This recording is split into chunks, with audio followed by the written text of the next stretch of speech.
Madame la présidente, madame la ministre, mes chers collègues, l'année 2020 est marquée par de nombreuses situations particulièrement difficiles auxquelles l'État doit faire face, que ce soit au niveau sanitaire, social, économique ou sécuritaire.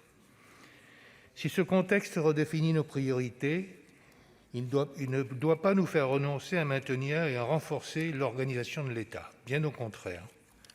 Les épreuves que notre pays traverse actuellement nous montrent l'absolue nécessité d'assurer la continuité de l'action publique.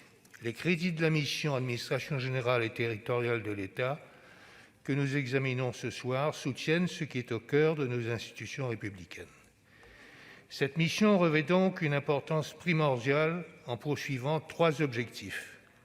Tout d'abord, garantir aux citoyens l'exercice de leurs droits dans le domaine des libertés publiques, assurer la continuité de l'État sur l'ensemble du territoire et mettre en œuvre au niveau local les politiques publiques nationales.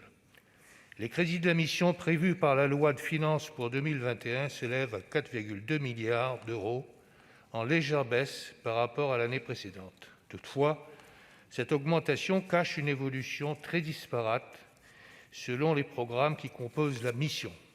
Ainsi, le programme 232, Vie politique, culturelle et associative, dont les crédits financent l'exercice des droits des citoyens dans le domaine des élections, de la vie associative et de la liberté religieuse, enregistre une hausse particulièrement forte de ses crédits.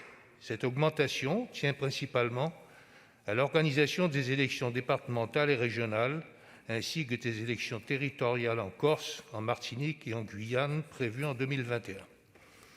Quant au programme 216, Conduite et pilotage des politiques de l'intérieur, auquel sont rattachés les moyens du pilotage des fonctions support et de la gestion des affaires juridiques et contentieuses du ministère, il voit son budget croître très légèrement afin de permettre la poursuite des réformes engagées en 2020. Enfin, le programme 354, Administration territoriale de l'État, qui supporte la majorité des crédits de la mission, comprend les moyens des préfectures, des sous-préfectures et des directions départementales interministérielles. Ce programme est fondamental pour les liens entre l'État, les collectivités et les citoyens.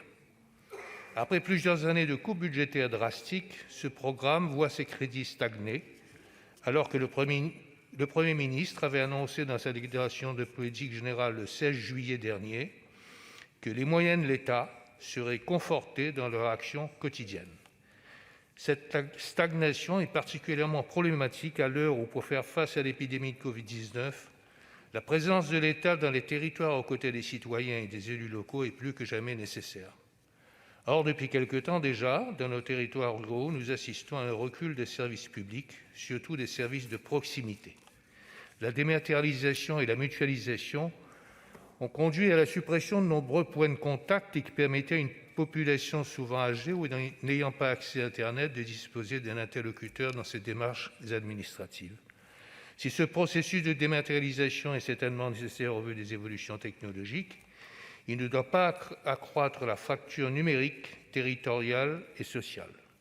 L'État doit entendre le sentiment d'abandon de nombreux habitants des territoires ruraux, entretenus par des suppressions successives des relais physiques de l'État dans leurs communes au profit des services en ligne ou trop éloignés. Madame la ministre, mes chers collègues, ce budget ne semble pas à la hauteur des enjeux et pour cette raison, le groupe Les Indépendants s'abstiendra.